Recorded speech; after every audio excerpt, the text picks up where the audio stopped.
국민의힘 최형두 국회의원입니다. 네, 국민의힘 원내대변인 최형두입니다. 이번에는 국민의힘 최형두 국회의원 답변해 주시죠. 네, 우리는 지금 검찰 개혁이 왜 필요한지 그리고 공수처가 의도가 무엇인지를 지금 똑똑히 국민 여러분과 함께 보고 있습니다. 검찰이 필요한 까닭은 바로 경찰 수사에서 빚어졌던 인권 침해의 피해를 복구하기 위한 것이었습니다. 원래는 유럽에서도 경찰과 법원만 있었습니다. 검찰이 없었습니다. 우리가 장발장에서 보던 자베르가 바로 그런 경찰이었습니다. 그런데 우리가 1987년에 보았듯이 박종철 고문치사 사건, 그때 누가 했습니까? 경찰이었습니다. 학생 사건에도 그렇게 할지언데 일반 사기 사건, 자그마한 잡범 사건에서 가혹한 인권 침해가 있었습니다. 그런 것 때문에 검찰의 본연의 목적은 하나의 인권 보호입니다. 또 하나는 바로 공수처의 목적과 사실 똑같은 것이 검찰이 공수처 역할을 해야 되는 겁니다.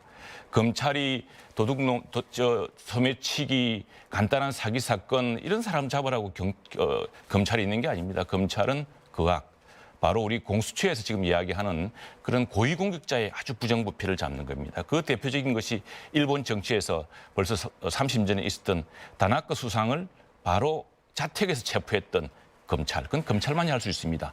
기강을 잡고 전문적인 수사 역량이 요구되고 아주 전문적인 치밀한 수사 전략이 요구되는 것입니다. 그런 걸 검찰이 하라고 있는 겁니다. 그래서 이제 검찰의 역할은 그악을 척결하고 살아있는 권력을 견제하고 그래서 사회의 경종을 울리고 사회의 기강을 잡는 겁니다. 이게 검찰의 역할입니다. 경찰은 시민들이 민생이 안전하게 유지될 수 있도록 민생을 보호하고 인권 침해가 없도록 수사를 철저하는 것이 역할이 되겠죠. 그런 검경 수사 분리에 대해서 지금 정당 간의 합의가 이루어졌고 또 개혁이 이루어지고 있습니다. 그렇게 하면 되는 것이고요. 지금 공수처의 경우는 세계 유례가 없는 수사기구입니다. 지금 이 정부는 들어서면서 수사권과 기소권을 분리해서 권력 수사기구 간에 어떤 견제를 하겠다 해놓고 지금 공수처는 다 몰아주고 있습니다. 그리고 공수처는 지금 최상위 수사기관으로 검찰과 경찰을 지휘하는 이런 일이까지 빚어지고 있습니다. 그것 때문에 지금 검찰과 법원, 심지어 법원까지도 위헌적인 소지가 있다고 반대하고 있습니다. 바로 공수처가 해야 할 일을 지금 윤석열 검찰총장 같은 검찰이 살아있는 권력이 해야 되고요. 검찰을 개혁해야 될 대상은 바로 우리 서울지검에서 보고 있습니다. 이미 물러난 권력, 야당, 반대하는 사람들, 이미 여러 번의 압수수색이라든가 수사를 거쳐서 혐의가 없으니 밝혀지는데도 끊임없이 보복 수사를 일삼는 이런 행태들, 이런 것들이 바로 검찰 개혁의 대상이라고 생각합니다. 지금 바로 말씀하신 수사와 기소의 한꺼번에 수사와 기소권을 행사하는 문제점, 그 문제를 지금 그것 때문에 검찰과 경찰을 분리하자 이러면서 지금 이제 공수처는 다 주고 있습니다. 그리고 공수처는 상위기관이 아니라고 하는데 검찰, 경찰, 법원 모두 상위기관화 될 수 있다라고 지금 의견을 내고 있습니다. 그것은 왜냐하면 공수처법 24조에 보면은 다른 수사기관이 고위공직자의 범죄를 인지한 경우 그 사실을 즉시 수사처에 통보하게 돼 있습니다. 이것이 뭡니까 이것이야말로 권력 수사를 하기 위해서는 조금 전에 우리 송 의원님 말씀하셨듯이 권력 기구 간의 경쟁이 필요합니다. 그리고 견제도 필요하고요. 그래서 검경 수사 분리도 필요하고 한 것인데 그런데 왜 공수처는 검찰이 수사하거나 또는 경찰이 수사하는 고위공직자 비리를 인지적시 통보해야 됩니까? 그리고 공수처가 그 수사를 다 가져갈 수가 있습니다. 이 공수장 누가 임명하느냐? 대통령이 임명합니다. 대통령이 직속 수사기구입니다. 그렇기 때문에 이 사람들이 공수처가 옥상옥이고 이것은 살아있는 권력을 수사하는 검찰을 견제하기 위해서 살아있는 권력을 수사하는 그 검찰을 몰아내고 자기들이 오히려 게시타프처럼 말 안 듣는 검사, 말 안 듣는 법원, 판사 또 정말 공직자의 복무에 충실한 공무원을 솎아내기 위한 그런 기구로 악용할 수 있다고 지금 걱정하고 있는 겁니다. 많은 사람들이. 여론조사를 보더라도 이렇게 바쁜 세상에 이렇게 할 일이 많은데 뭐가 그렇게 중요한데 고위공직자 수사에 이렇게 매달리느냐. 그건 결국 윤석열 검찰총장, 살아있는 권력을 수사하는, 그악을 수사하는 검찰에서 권력을 보호하려고 하는 게 아닌가라는 게 일반적인 국민적 의심입니다. 그래서 공수처 설치에 대한 국민 여론이 지금 민주당과 열린민주당이 이야기하는 것처럼 그렇게 높지가 않습니다. 그 하나 분명히 밝혀야 될 부분이고요. 또 하나는 이 문제에서 그 분명한 것은 검찰, 경찰이 지금 서로 수사권과 기소권을 조금 분리해 가짐으로써 경찰이 검찰의 비리를 수사할 수 있고 검찰도 경찰을 할 수 있고 이 되는데 중요한 거는 이 거악을 수척해라 누군가는 거악을 척결해야 됩니다. 거악을 공수처럼 이렇게 숙련되지 않은 사람들이 모여가지고 아주 지능적이고 조직적인 권력 범죄를 수사하기는 어렵습니다. 그 권력 범죄 그건 살아있는 권력을 수사하는 겁니다. 살아있는 권력이 그만큼 치밀하고 법적인 이 은폐를 해가면서 여러 가지 장치를 통하고 있기 때문에 그렇게 하고 있는 거거든요. 때문에 공수처보다는 오히려 검찰의 거악 수사 기능을 강화해야 되고 또 인권 보호 기능을 강화해야 된다고 저는 생각합니다. 그러면 조선의 열린민주당 그리고 더불어민주당부터 약속 지키십시오. 특별감찰관이라는 게 있습니다. 이게 살아있는 권력을 감찰해서 떨어뜨렸던 바로 박근혜 정부 때 특별감찰관이라 이거 민주당 열린민주당이 만들었던 겁니다. 그리고 또 특별검사도 가능하고요. 또 하나 북한 인권재단 만들어 놓고 왜 이사 임명 안 합니까? 법으로 다 정했으면 여야 합으로 정했으면 정해야죠. 민주당이 그 약속도 지켜주십시오. 네, 세상에 많은 일을 개혁해야 됩니다. 그러나 개혁한다고 홍위병으로 또는 완장 두르고 온갖 범죄를 다 수사한다고 개혁이 안 됩니다. 그 후유증을 많이 보지 않았습니까? 정확한 것은 살아있는 권력, 거악을 쳐내야 작은 악들도 해소가 됩니다. 그 거악이 뭡니까? 지금 같은 경우에 수조 원의 펀드를 금융사기를 통해서 조달했는데 남아있는 돈은 없고 여기에 권력이 결탁됐는데 수사를 하지 못하는 것. 이런 거악 척결을 위한 수사가 이루어져야 되고요. 이것이 정의의 기본입니다. 어제는 세계에서 하나밖에 없는 유엔 기념공원 부산에서 대한민국을 지키기 위해서 70년 전 그 가장 추웠던 겨울에 대한민국을 지키기 위해서 전 세계 자유세계에서 몰려왔던 병사들 전몰장병들을 추모하는 날이었습니다. 대한민국은 그렇게 지켜졌습니다. 미국이 참전했고 미국이 동맹국을 맺었고 전 세계 국가들이 자유국가들이 대한민국을 도왔습니다. 그래서 탄생한 것이 국제규범입니다. 자유민주주의와 시장경제, 상호협력. 지금 그걸 바탕으로 할 수밖에 없는 시대가 다시 돌아왔습니다. 트럼프는 가장 굉장히 이단적인 사람이었습니다. 리얼리티 쇼 하듯이 갑자기 김정은을 자기 쇼 무대로 불러들였고 우리 정부는 착각을 했습니다. 아, 트럼프라고 한다면은 김정은과 파격적인 무슨 뭘 할 수 있을 것이라고. 그렇지 않습니다. 국제사회가 미국도 북한과 오랫동안 협상을 해왔습니다. 수교까지 갔었습니다. 근데 북한이 항상 타이밍을 놓쳤거든요.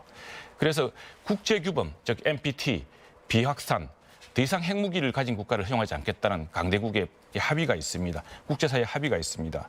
그거로 다시 돌아갑니다. 다자협력으로 다시 돌아갑니다. 그리고 그게 뭐냐면은 2005년에 노무현 정부 당시에 우리가 6개국이 합의했던 육자회담 합의가 있습니다. 그 체제로 비핵화로 북한이 들어가지 않으면은 국제사회가 움직이지 않고 제재를 풀지가 않습니다. 남북 간의 협력이라는 건 불가능합니다. 또 하나는 북한 역시 남북 간의 협력, 민족 간의 합의를 존중해야 됩니다. 바로 내년이면 20주년인데 남북한 한반도 비핵화 선언 20주년입니다. 핵을 가지지 않기로 서로 합의했습니다. 근데 북한은 핵 주먹을 휘두르고 있습니다. 우리는 부단히 손을 내밀어서 악수를 하려고 그러고 원조를 주려고 그러고 껴안으려고 그러는데 그 사람들은 핵 주먹을 휘두르고 핵 위협을 하고 있습니다. 그런 사이에서 우리가 착각을 하면 안 됩니다. 지난 트럼프 정부 시기에 좀 기상천외한 쇼에 갑자기 김정은을 불러들여서 국내 이슈로 호도하기 위해서 했던 그런 트럼프식 외교는 이제 없습니다. 이제는 바이든의 외교, 다자 협력을 강조하고 국제규범을 강조하고 인권을 강조하는 시대가 왔습니다. 우리 정부의 대북 정책도 이제 보다 현실적으로 북한에게 우리 국민을 함부로 총격해서 소외하고 우리 국민이 남북 협력을 위해서 지어놓은 건물을 수백짜리 건물을 한꺼번에 폭파하고 우리 대통령을 조롱하고 우리 국민을 비난하는 이런 행태를 민족의 이름으로는 더 이상 용납해서는 안 됩니다. 민족 간의 합의 그리고 국제사회 규범 이런 것들을 통해서 대북 정책을 확고히 해 나가야 되고요.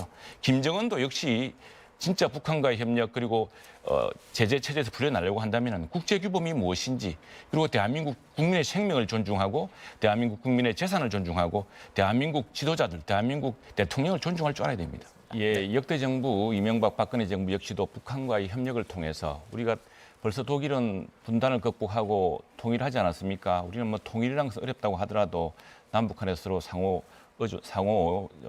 공종 번영을 통해서 그래서 이전 정부들, 이전에 이제 이명박 정부, 박근혜 정부 모두 대북 정책이 있었습니다.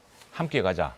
그러면 경제적 지원, 국제적 공조를 아끼지 않겠다는 거였는데 이게 문제는 뭐냐면은 악수를 하려면은 서로 손을 펴야죠. 근데 북한은 계속 핵주먹을 휘두르고 왔습니다. 악수가 안 되는 겁니다. 그래서 이건 사실은 어떤 우리로서는 안타까운 대목인데 북한의 좀 정체 인식이 좀 분명히 했으면 좋겠고요.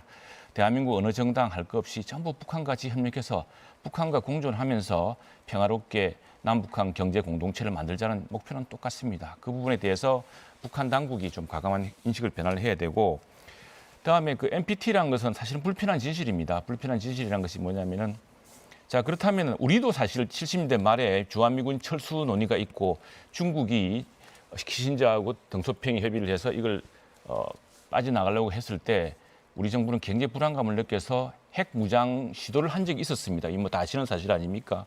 근데 그때 어떤 결과가 도달했냐면 경제 성장, 수출 국가로서의 경제 성장과 핵 무장과는 같이 갈 수가 없습니다. 왜냐하면 국제사회로서는 어차피 5개국은 갖고 있지만 이제 조그마한 나라들까지 깡패 국가들까지 다 핵무기를 갖게 되면은 이게 불안해서 세상을 살 수가 있겠습니까?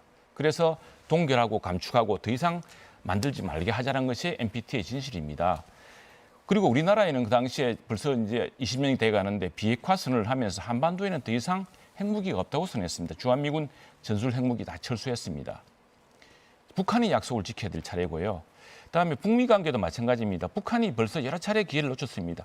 클린턴 행정부 바로 비슷한 시기인데 당시 클린턴이 방북을 할 수 없었습니다. 그래서 조명리 다녀온 뒤에 김정일 보고 와달라고 했습니다. 그때 갔으면 굉장히 큰 반전이 있을 거라 생각하는데 놓쳤고요. 또 하나 결국 따지고 보면은 이 일본을 이렇게 세운 나라 사람이 누구냐, 책임자는 김일성이 있다고 봅니다. 50년에 남침을 하지 않았다면은 메가드는 철저하게 전범 국가를 해체했을 것입니다. 그리고 우리 전쟁하는 덕분에 미군이 병참 기지로 일본을 사용함으로써 일본이 경제 재도약의 계기를 마련하지 않았습니까? 이런 역사적 원죄를 생각한다면은 북한의 전략적 착오가 우리 한반도에 얼마나 큰 불행을 가져왔는지를 먼저 좀 살펴야 될 것 같습니다. 네. 오늘 시대 전환에 그렇처럼 놀라운 인식이 정말 다행스럽습니다.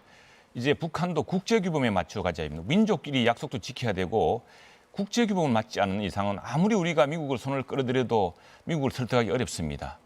인권을 존중하고 남의 생명을 존중하고 재산을 존중하지 않으면 존경받을 수 없습니다.